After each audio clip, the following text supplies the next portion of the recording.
ورکړی و او الله پاک وله حسن او جمال هم زیات ورکړی و او الله پاک اواز هم ډېر زیات خشته ورکړی و. نو ده به دا ګانې مانې ویلې. نو چې کوم ګانې مانې به یې ویلې نو هغه فساق او پجار هغه کسان به ورته ناست و. آمدن مال او دولت هم زیات و او خلک به راتلل د ده په هغې اواز او په هغې حسن باندې به یې ځان قربانه. ټول عمر یې ګانو کې تېره کړه او د الله په نافرمانۍ کې تېره کړه. چې کله بوډا شو هغه حسن هم لاړ، غاښونه مو غورځېدل، لاسونه هم دغې وخت کې رپي، پښو کې هم طاقت نشته. نو بیا خو ګانې یې نه شوې ویلې. ښځه هغه ښځه هم وفات شوه، اولاد یې نو مال او دولت ورسره زیات و، ټول عمر یې په عیش و عشرت کې تېره کړی و. چې بوډا شو د خولې نه غاښونه وغورځېدل که نه، نو چې کوم خلک یې واقف و نو په هغوی باندې به ګرځېده او د هغوی نه به پیسې غوښتې نه هغوی به ورله ورکولې. نو سر ورځې پس هغوی هم پې هغه مال او دولت هغه پیسې ورکول پرېښودل، لوږې تندې پې تېرې شوې. دغې وخت کې چې ده سوچ وکړه چې یاره زما د ځوانۍ کمې شپې او ورځې وې اخو د الله په نافرمانۍ کې ما تېرې کړي. اوس خو زما لاسونو کې طاقت نشته، اوس خو زما خپو کې طاقت نشته، اوس خو زما د سترګو نظر نشته، اوس خو زما په غوږونو کې د اورېدو طاقت نشته. اوس به زه خپل رب څه راضي کړم او د خپل رب به څه زه عبادت وکړم. په عجز باندې لوږې تندې تېرې شوې، لاړ د جنت البقي مقبرې ته. هغې ځای کې رب العالمین ته جاړي او په خپله ګناه باندې ستومانه دی او الله ته ویې پروردګاره تا ته پته ده چې ماله دې حسن را کړی و، ماله دې جمال را کړی و، زما دې خشته آواز پیدا کړی و. الله خو ما ټول عمر ستا په نافرمانۍ کې تېر کړی دی. الله زما خو سپو کې طاقت نشته، الله لاسونو کې مې پروردګاره طاقت نشته، الله زما په غوږونو کې د اورېدو طاقت نشته، الله د سترګو نظر مې کمزوری شوی دی، الله خولې کې مې غاښونه نشته. اوس په داسې ستا څه عبادت وکړم تا به څه راضي کړم. الله ته جاړي. په دغې حالت کې په ده باندې رب العالمین خوب راوست. چې کله د خوب نه را بیدار شو چې ویې کتل د غرمې ټیم دی، حضرت عمر فاروق رضی الله عنه سره څه شی په سر دی او په دې مقبره کې روان دی، داسې په ده باندې تېر شو. چې ده ورته وکتل نو دی ویرېد. زما په شان انسان له عمر فاروق دورې ورکوي چې ته ما ته یې پام نشي.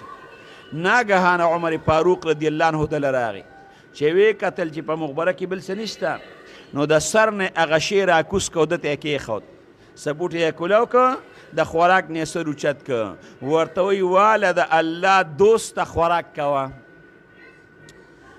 دی عمر فاروق رضی الله عنه ته وایي امیر المؤمنین خوراک دې راله سینګه راوړه او ما ته د الله دوست څنګه وي، ما خو د الله نافرماني ډېره زیاته کړې ده. هغه ورته وایي نه پوهېږم، د غرمې هغه قیلوله مې کوله، قیلوله سنت تودوم. رب العالمین پې په خوب کې ولید.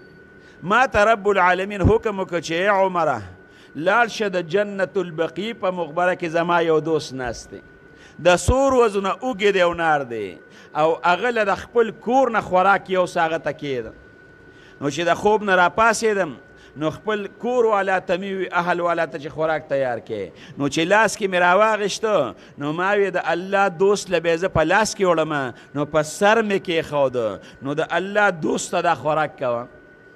دغې وخت کې دغه بوډا په جړه شو چې یا الله ټول عمر مې ستا نافرماني کړې ده، ټوله ځوانۍ مې ستا نافرماني کړې ده.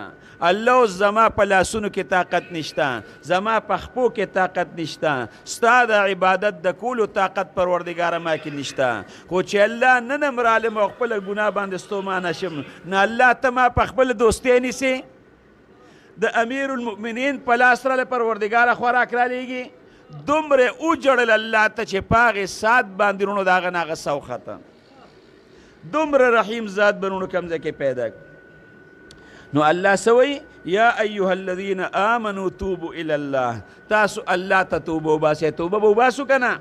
الله څه وایي ما یفعل الله بعذابکم، الله ستاسو په عذاب باندې څه کوي؟ ان شکرتم وآمنتم، الله وایي که زما شکریا ادا کړې او ایمان راوړې نه الله وایي زه ستاسو په عذاب باندې څه کوم.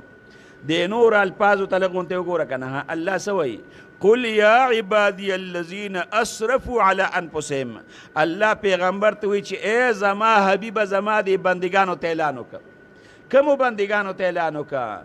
ایا عبادی الذین اسرفوا هغه بندگان چې هغوی په خپل ظلم باندې په ځان باندې ظلم او زیاتې کړی دی ټول عمر یې ګناهونه کړي دي عملنامې د ګناهونو نه ډکه ده په ځان یې ظلم او زیاتې کړی ځکه الله ته څوک نقصان نشي رسولی نو زما هغې بندګانو ته الله ووایه چې لا تقنطوا من رحمت الله چې ګورې زما د رحمت نه امیده نشئ ګناهګارو بندګانو ته الله څه وایي چې ای ګناهګارو بندګانو زما د رحمت نه ګورې نه امیده نشئ ان الله یغفر الذنوب جمیعا الله ټول ګناهونه بخي انه هو الغفور الرحیم غفورم دی رحیمم دی ګناهونه بخي د دواړو جهانو سردار مبارک ته څه وایي وایي که دا خلک ګناهونه کول پرېږدي که نه که تاسو ګناهونه کول پرېږدی نو رب ذوالجلال به تاسو ختم کي الله به نور مخلوق پیدا کي داسې مخلوق به راولي چې ګناه به کوي او توبه به وباسي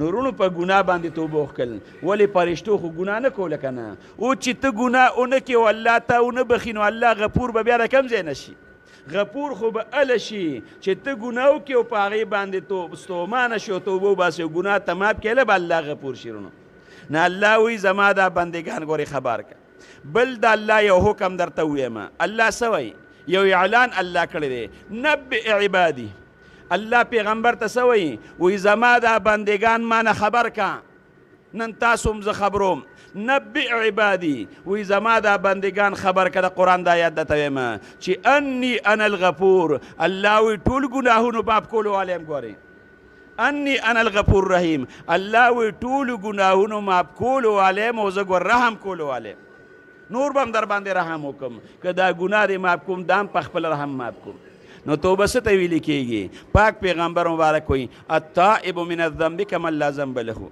چې کوم انسان توبه وکړه د داسې ده لکه چې ګناه یې کړې نه ده او توبه څه ته ویلې کېږي الندم توبتون چې کوم انسان په ګناه باندې ستومانه شو نو بس دا توبه ده اوس د توبې د پارونو درې شرایط دي یو دا چې کومه ګناه کې هغه ګناه به بالکل پرېږدي دویمه دا چې په هغې باندې به ستومانه شي او دریم دا چې کلک عزم به وکړي چې د آینده لپاره به ګناه نه کوم کلک عزم به وکړي او الله ته وجاړه توبه وباسه او زه به سیم او ستا عزم به سي الله ته به بیا ووایه چې پروردګاره ما عزم وکړه خو زه خو کمزور یم په دې خپل عزم باندې به پروردګاره ثابت قدم ته ما ساتي په دې به ما ته ثابت قدم ساتي الله ته وجاړه ته وګوره چې بیا پای کې سکندونه ولګي هېڅ وخت په پکې رونو نه